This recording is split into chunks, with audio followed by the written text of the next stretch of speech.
We all know the heavy hitters of the Marvel Universe. Thanos has the Infinity Gauntlet, Magneto has the tragic backstory, Loki has the charm.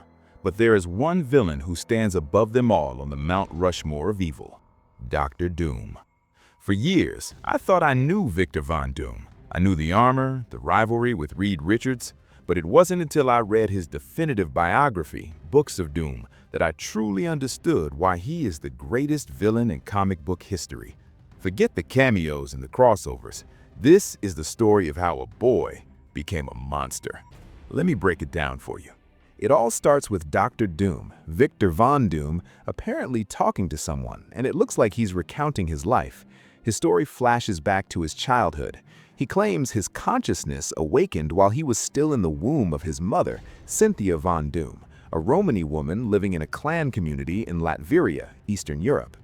Victor says this awakening might have happened because his mother was flirting with demons.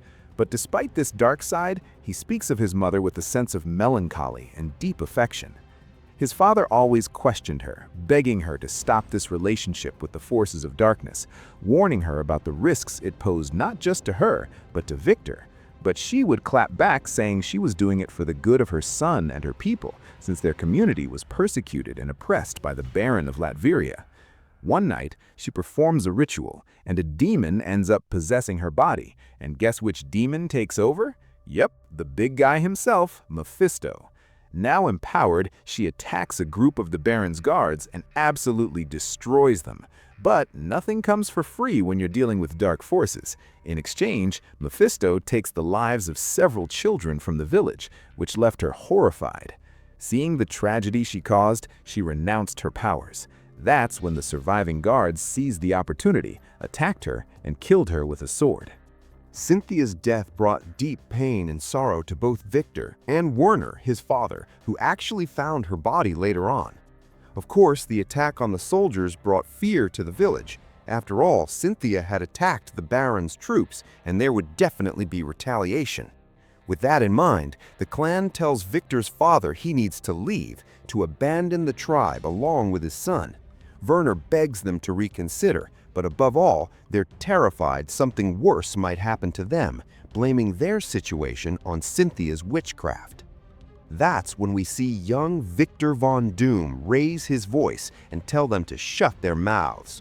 He tells them that if they kicked him and his father out, he would grow up to be exactly like his mother. And one day, when he had the same abilities she did, he would find the clan and bring down a darkness worse than anything she ever did.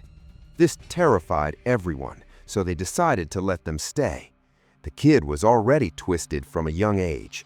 The mark of the villain was already there. Years go by, and the two of them stay with the clan, just living their day-to-day lives. And despite that dark side we already saw in Victor, we see there's someone who brings out a more human side in him, someone who kind of pulls him toward the light. That's young Valeria. She starts off as a friend, but over time, Victor starts catching real feelings for her, genuine love. But life ain't a fairy tale, right? One day, Victor sees his soldier taking his father away. He demands to know what's going on, and his father tells him the Baron's wife is extremely sick, and the Baron has summoned Werner's healing skills to treat her. Victor, helpless to stop it, storms off in a rage. Now, you'd think it would be fine, right? Werner was experienced, and if he had that kind of reputation, surely he knew what he was doing. The odds of everything going wrong were pretty low, right? Wrong.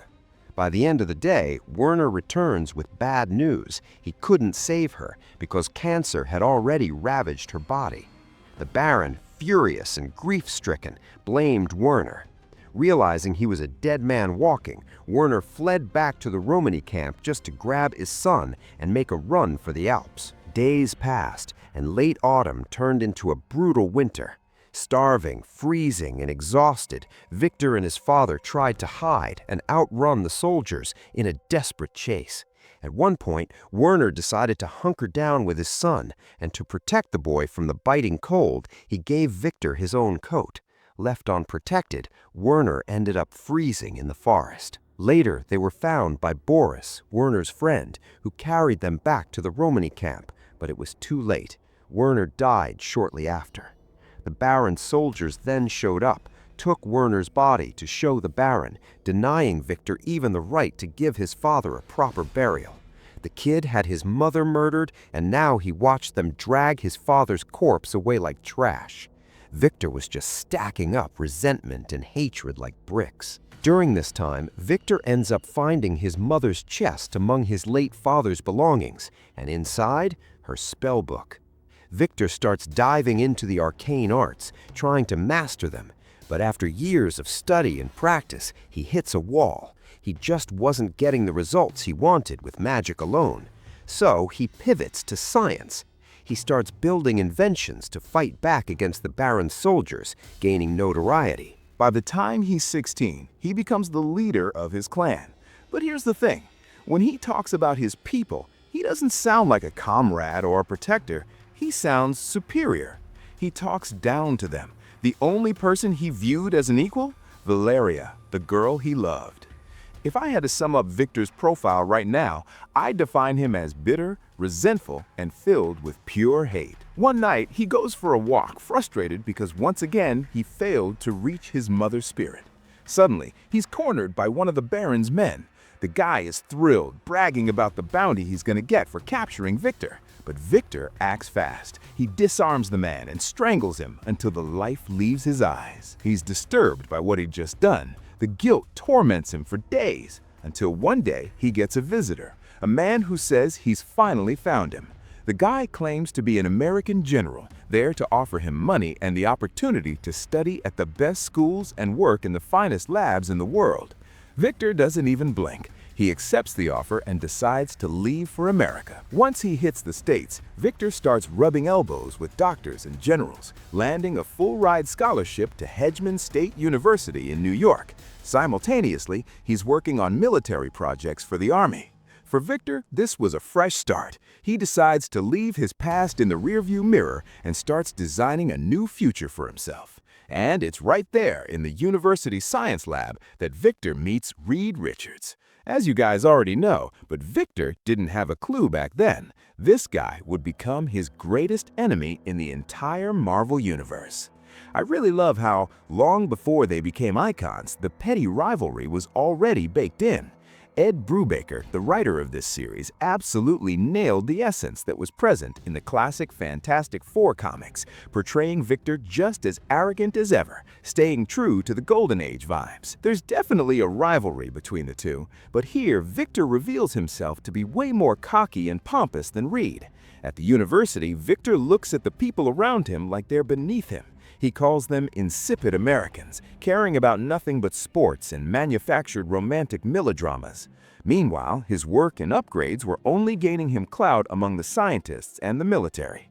He was securing more funding, more tech to play with, and the military brass had no idea they were unwittingly empowering Victor to achieve his own dark goals. We also see that it's during this college era that he meets Ben Grimm, who would later become the Thing, as we all know. One night, Victor hooks up with a co-ed on campus. They start making out, but suddenly he starts having flashbacks of Valeria, his true love. He notices this girl kisses him differently, touches him differently. He didn't see any beauty or intelligence in her. And then he just snaps. He pushes the girl away and starts choking her out. Suddenly, he lets go. The girl runs away terrified. Victor was never punished for this, and the girl was never seen at the university again.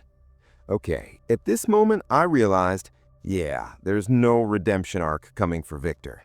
Messing with dark magic, being vengeful since he was a kid, looking down on everyone, and now assaulting women? That is straight up psycho behavior. Madness. Finally, the machine that could project a being's astral form into other dimensions, the project Victor had poured his soul into, was ready. He saw this as his shot to liberate his mother's soul from the clutches of Mephisto. But Reed, and I believe he had good intentions here, pointed out a flaw in Victor's calculations. But Victor, being the arrogant genius he is, ignored the warnings, feeling like Reed was just trying to upstage him. The experiment begins, and he finally reaches the dimension where his mother is held. But he gets a harsh reality check. His mother insists he leave that place immediately.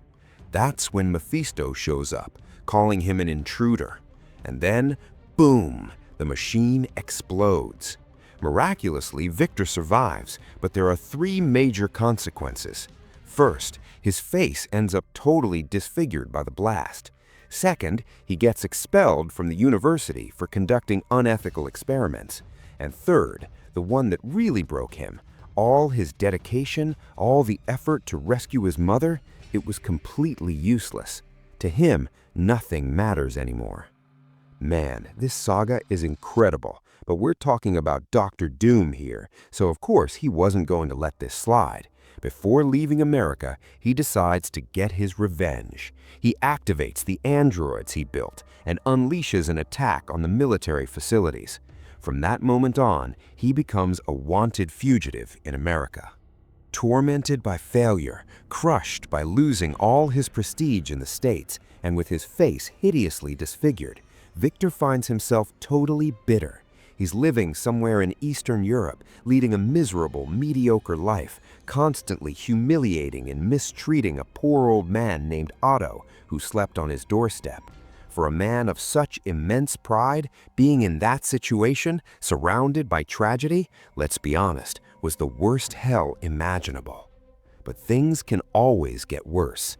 Victor realizes he's constantly being watched, until one day he gets cornered by a group of men who reveal themselves to be KGB. They pressure him to join them, to work for the Soviets in Department X. Obviously, he refuses. More than that, he blatantly insults them, saying he refuses to work for inferior minds. Since he's got nothing left to lose, he attacks them when they try to kidnap him. Things seem to go back to normal in his routine, and his pursuers vanish, until one day, walking through the streets, Victor runs into none other than Valeria, his old flame, the only woman he ever loved after his mother. She explains that a man named Christos from Victor's old clan told her she would find Victor in the future, right there in that city. Things start looking up for Victor. His relationship with Valeria blossoms, and they get back together. He decides it's finally time to return to Latveria, to his people. But as I was reading this, I kept thinking, damn, this isn't gonna end well. I've got a bad feeling about this. I was right. One day, Victor sees Otto hand a white flower to Valeria. After treating the old man like dirt, as usual, Victor talks to her. Suddenly, a black car screeches between them, knocking Victor to the ground. The KGB is back. They take Valeria hostage and order Victor to surrender. Out of love for her, he decides to yield, but the KGB agent says he's keeping her as leverage anyway. I almost missed this detail. Turns out that Christos guy was actually collaborating with the KGB, setting it up so Valeria would be followed, leading the agents straight to Victor. But during this tense moment, a miracle happens. A shield suddenly appears in front of Valeria, emerging from the white flower she had received, and a wave of magic blasts the agents. Victor realizes Otto was responsible for it. The old man was lying there, wounded, after taking a few bullets to the chest.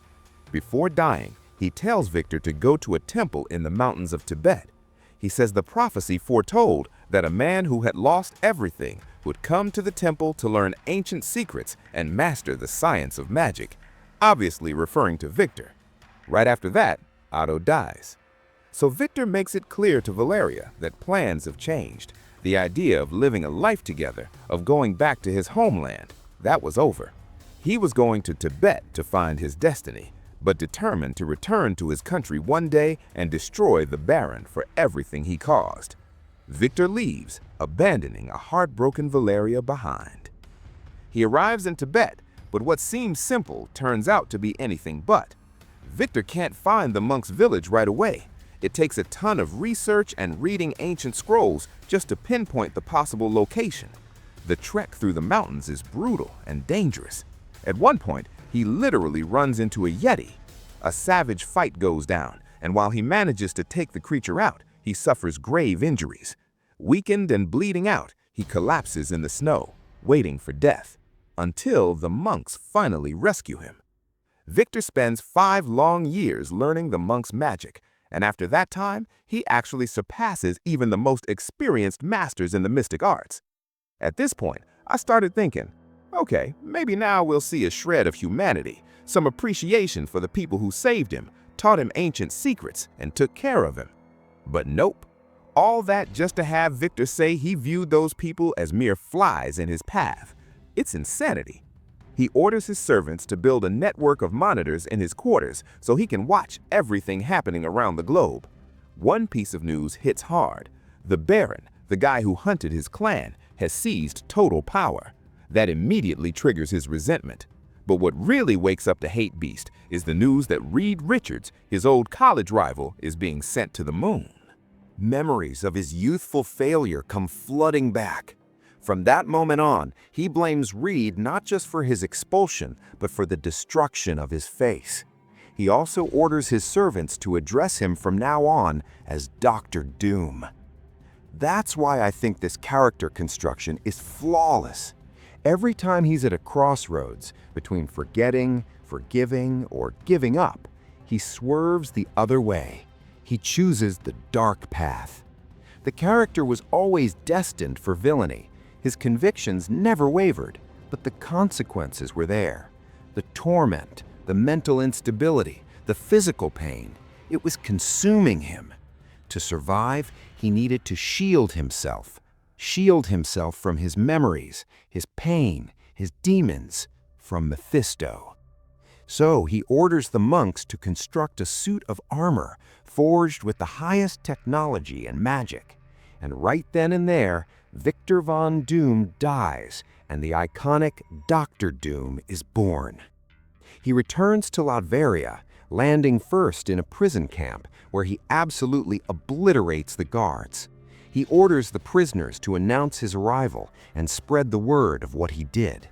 After that, he starts organizing a future attack on the king. But before executing his plans, he seeks out his old clan, first meeting Boris, his father's old friend. Boris takes Dr. Doom to Torvald, one of the clan leaders, and Doom starts explaining his vision. But Torvald, like the others, thinks he's kinda nuts. They don't really buy this idea of freedom. They see through it. Doom wants to become king and rule with an iron fist. The poor man tries to question him, but Doom eliminates him instantly. Boris, who is narrating this in the present, mentions that Torvald played the violin at Victor's parents' wedding, but Doom, he didn't care. I gotta confess, when I started reading this chapter, I actually thought Dr. Doom was returning to protect his people. At first, it looks that way, but let's be real, the reality is totally different. He only craves power, and he will crush anyone in his way, no matter who they are. There is no redemption here. I really noticed the shift in the very next scene. Valeria meets him again, but this time the vibe is completely different. She tries to reason with him as he preps his arsenal for the civil war that's coming. But now he won't even look her in the eye. He's so blinded by ambition, hatred, and pride that he practically ignores the girl. Without even listening to her, he orders his servant to remove her from the room. He says the only feeling he has for her is pity. That is ice cold, brutal. The battle begins. Dr. Doom and his allies steamroll the enemy forces, relentlessly gaining more supporters and growing the rebel army. He offers the king an ultimatum, which the king promptly ignores. Doom is actually pleased by the refusal, saying the great day of his triumph is at hand. The battles rage on, and Doom secures a crushing victory over the enemy troops. He's unstoppable, imposing, and powerful, feared by allies and enemies alike, proving himself a true leader on the battlefield. The king, now hopeless, prepares to flee with his children and orders the general to rally the troops for a final stand against Dr. Doom the next day. The day arrives. The two sides stand facing each other. Dr. Doom leading the revolutionary forces on one side, the king's army on the other. The general orders the attack, but not a single soldier moves. Nobody moves a muscle. Only Dr. Doom walks toward the troops. The war was already over. Doom had already won. The king was the only one who didn't know it. Doom tracks the king down in a cathedral, And just like his first kill, he strangles the king and ends him with his bare hands. And just like that, he becomes the supreme ruler of Latveria. He demolishes the castle, renames the capital city after his mother, and actually improves the standard of living for the citizens. But that itch, that ambition to reunite with his mother still remains. Together with Boris, he summons Mephisto. The demon asks what he desires. Doom says he wants his mother back, but the demon decides to make a bargain. Mephisto says that every year, Doom will have to fight him for her soul. But with every defeat, the people of Latveria will hate Doom more and more. Of course, he accepts. It wouldn't be any other way. By now, we know exactly who he is. And then comes the big reveal. Dr. Doom was recounting all of this to a reporter who, besides interviewing him, was filming the whole thing. He asks to wrap it up, but before that, the reporter asks him to show his face. He takes off the mask, and we see that the narrator of the story was a Doombot that had been ruling Latveria for a while. It wasn't even the original Doom sitting there the whole time. Okay, personal opinion time. I don't know if I loved the idea of one of his cyborgs being the narrator for the whole story. The ending kept me from giving this a perfect 10 out of 10 just because of that. But obviously, I recognize that a lot of people loved this twist, and I totally get it. The story ends with Boris talking to the reporter as he walks her through the cell blocks. Suddenly, she gets a nasty surprise as the cell bars slam shut on her. Boris makes it clear that her report is never leaving that room. The story closes with the reporter screaming, begging desperately to be let out. Well, I hope you guys enjoyed the story we told here today. Dr. Doom is easily in my top 3 favorite Marvel villains, and this miniseries just made the character so much richer. I plan on bringing more stories to the channel very soon, so please smash that subscribe button, like the video, and leave a comment. I want to see you guys debating the lore down below too. Thanks so much for watching. I'm leaving a link in the description if you want to pick up this series for yourself. It is absolutely worth it. Trust me on this one. Catch you guys later. Peace.